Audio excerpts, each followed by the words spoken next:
Assalamualaikum po sa inyong lahat, o sa wikang Tagalog po ay sumainyo pong lahat ang kapayapaan. Ako nga po pala ang inyong lingkod, Yuritech at your service. Naranasan nyo na po bang magpalit ng LCD sa mga high-end iPhone at nang mapalitan ay may lumabas na display repair sa setting tulad po nito? Ang Apple ay nag-implement po ng pagtutugma ng software at hardware sa mga screen ng iPhone upang masigurong ligtas gamitin ang mga ito, mapanatili ang mataas na kalidad, at mahikayat ang mga user na gumamit ng mga original na piyesa at magpagawa po lamang sa mga otorisadong repair center ng Apple Company. At hindi naman po lingid sa kaalaman ng lahat na kapag po sinabing authorized service center ng Apple, ay paniguradong butas-bulsa po agad ang unang papasok sa ating mga isipan.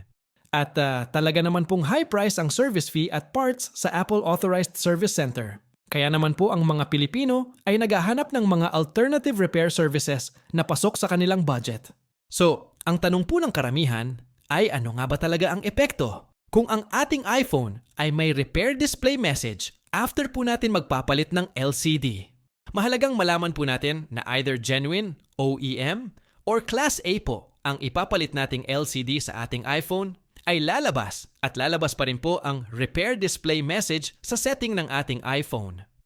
Tulad po ng sinabi ko kanina, na gumawa po si Apple ng paraan upang hikayatin ang mga iPhone user na magpagawa po lamang sa kanilang mga authorized service center.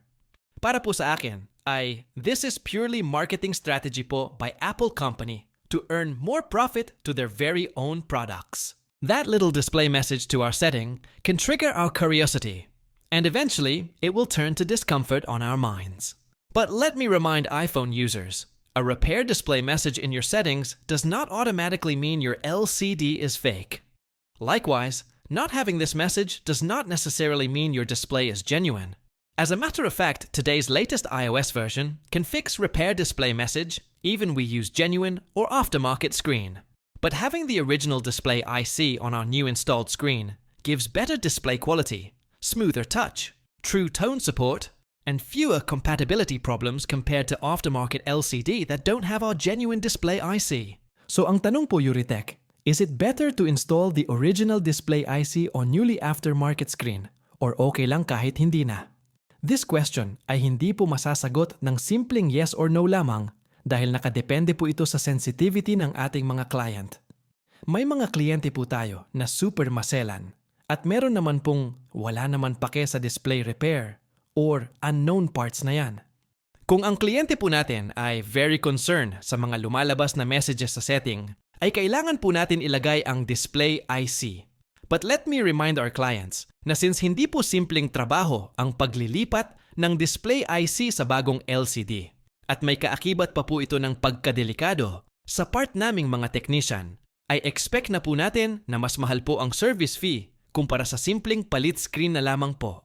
For me personally, ay hindi naman po ako bother sa repair display message na nakikita ko po sa setting ng aking iPhone at satisfied naman po ako sa performance ng display ng aking iPhone kahit napalitan ko na rin po ito ng aftermarket screen.